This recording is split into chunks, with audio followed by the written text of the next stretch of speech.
সাল্লাল্লাহু আলাইহি ওয়াসাল্লাম বলেন, মান ক্বারা আয়াতুল কুরসি মিন দুবুরিন কুল্লা সালাতিন লা ইয়ামনাউহু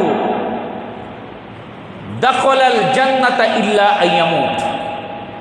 রাসূল করিম সাল্লাল্লাহু আলাইহি ওয়াসাল্লাম বলেন, কোন ব্যক্তি যদি প্রত্যেক ফরজ নামাজের পর একবার আয়াতুল কুরসি পড়ে, তাহলে জান্নাত আর তার মধ্যে পার্থক্য হলো একমাত্র মৌত।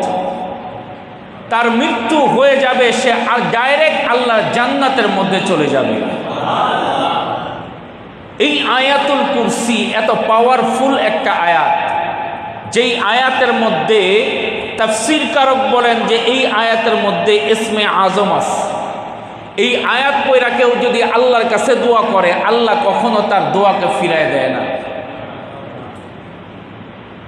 এই আয়াত সম্পর্কে অনেকগুলি আমল আছে। কোরআনে কারিমের সবচাইতে পাওয়ারফুল আমলের আয়াত হলো আয়াতুল কুরসি। এই আয়াতুল কুরসি কেউ যদি রাতের বেলায় ঘুমানোর সময়, ঘুমাইতে যাওয়ার সময় যদি আয়াতুল কুরসি পড়া ঘুমায়, রাসূল করিম সাল্লাল্লাহু আলাইহি ওয়াসাল্লাম বলেন, আল্লাহ পাক একজন ফেরেশতাকে তার জন্য নিযুক্ত করে রাখে।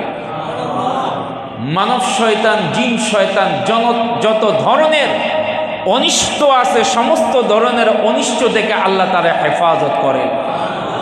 আবার যখন ফজরের পর পরে তখন মাগরিব পর্যন্ত তারা হেফাজত করতে থাকে। এই কারণে আয়াতুল কুরসি একটা পাওয়ারফুল একটা আয়াত। আল্লাহ বলেন, আল্লাহু লা ইলাহা ইল্লা হুয়াল হাইয়ুল কাইয়্যুম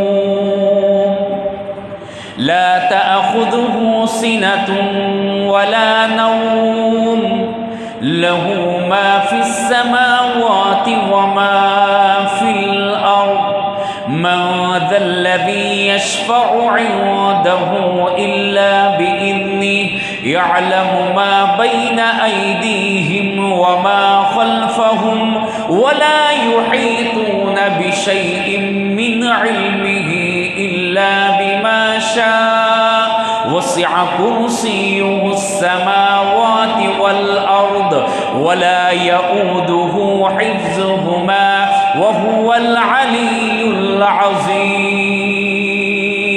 পাওয়ারফুল একটা আয়াতের নাম হলো আয়াতুল কুরসি।